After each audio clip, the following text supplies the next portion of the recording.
How's it going? Welcome to the show today. This is the College Investor Audio Show, and we are so glad you're taking some time out of your busy schedule to listen to this podcast. Thank you, thank you. Today we talk about what is this whole PSLF Buyback Program and how you might be able to take advantage of it. But first, just want to let you know you can always subscribe to this podcast, share this with as many people as you like. We would greatly appreciate that. Plus, when you subscribe, you always get updated on when we post new content. And it's like all the time. You can also check out thecollegeinvestor.com to dive deeper on any topic we talk about during the podcast. All right, let's get to it now. What is the PSLF Buyback Program? The U.S. Department of Education has launched the PSLF Buyback Program, and this enables some borrowers to qualify for forgiveness a little bit faster under Public Service Loan Forgiveness, or PSLF, or Temporary Expanded Public Service Loan Forgiveness, TEPSLF. That does not roll off the tongue very easily. The PSLF Buyback Program lets borrowers make retroactive payments corresponding to certain months that don't otherwise count toward the 120 payment requirement for forgiveness. So, requirements for the PSLF Buyback Program. Let's talk about it. To qualify for this thing, you got to have 120 months of qualifying employment in a qualifying public service job. You also must have an outstanding student loan balance left. The borrower can buy back months when the borrower was in an ineligible deferment or forbearance status, but otherwise eligible for PSLF by making payments that are equivalent of what they would have paid if they had been in a qualifying payment plan during the deferment or forbearance period. I hope that makes sense. You also have to buy back enough months to result in forgiveness under PSLF or TEPSLF. Buybacks that don't complete the 120 qualifying payment count requirement are just not permitted, period. You also cannot buy back months that are ineligible for credit toward PSLF. And you must have been in a repayment status during the months to be bought back. You can't have been in school or grace period or in default or bankruptcy or just in a total and permanent disability monitoring period. Only months in the direct loan program can be bought back too. FFELP loans are not eligible unless consolidated into a federal direct consolidation loan. Borrowers cannot buy back months prior to consolidation either. Time periods prior to October 1st, 2007, when the PSLF program started, don't count either. Okay, now let's talk about the amount of the buyback payments. The buyback payments will be based on the lowest income-driven repayment monthly payment, or standard repayment if lower, during the time of deferment or forbearance. If the borrower was in an income-driven repayment plan during the deferment or forbearance, the amount of the retroactive payments will be based on the lower of the two monthly payments before or after the deferment or forbearance period.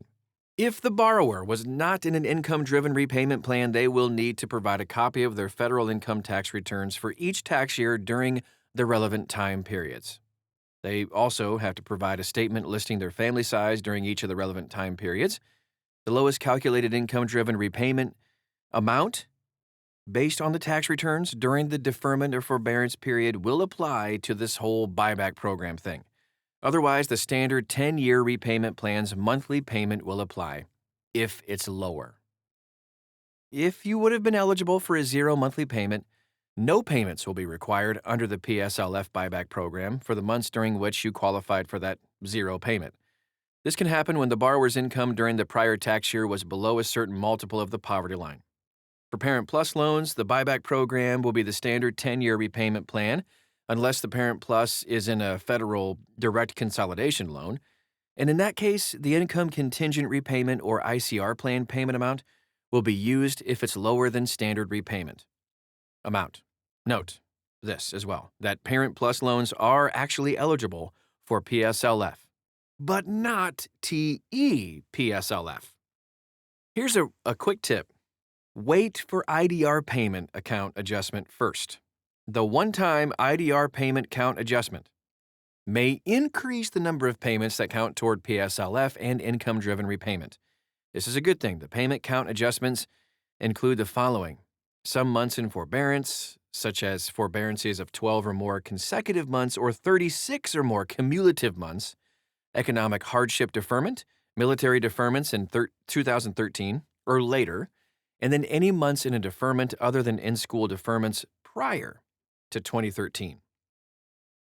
It's best to wait for the payment count adjustment before applying for the PSLF Buyback Program. The payment count adjustment may reduce the number of payments remaining before the borrower qualifies for forgiveness. The payment count adjustment should be complete during the summer of 2024 by July 2024. The buyback program allows borrowers who have deferments and forbearances that don't qualify for the one-time IDR payment count adjustment to have those time periods actually count toward PSLF if they were working full-time in a qualifying public service job at the time, and now they are making payments corresponding to those time periods. They gotta buy back enough payments to reach the 120 payment requirement for forgiveness, though. New regulations may retroactively count time spent in certain deferments and forbearances, such as cancer deferment, rehabilitation program, training program deferment, unemployment deferment, economic hardship, military service, post-active duty, AmeriCorps forbearance, National Guard, U.S. Department of Defense, student loan repayment program forbearance, and all that kind of stuff. If you want to find a complete list, just check out thecollegeinvestor.com and dive deep into this article. All right, let's move on to how to apply for the PSLF Buyback Program. To apply for this, you have to submit the PSLF reconsideration application. There's a link to that as well at thecollegeinvestor.com. You should also select incorrect qualifying payment count and then specify the start and end of the time period to be reconsidered. If there are multiple time periods, you should specify the start of the earliest time period and the end of the latest time period. In the answer to the question about why the time frame should be reconsidered, you should provide the following statement. And you can even copy and paste this if you want from the article at thecollegeinvestor.com. I have at least 120 months of approved qualifying employment, and I am seeking PSLF or TEPSLF discharge through PSLF buyback.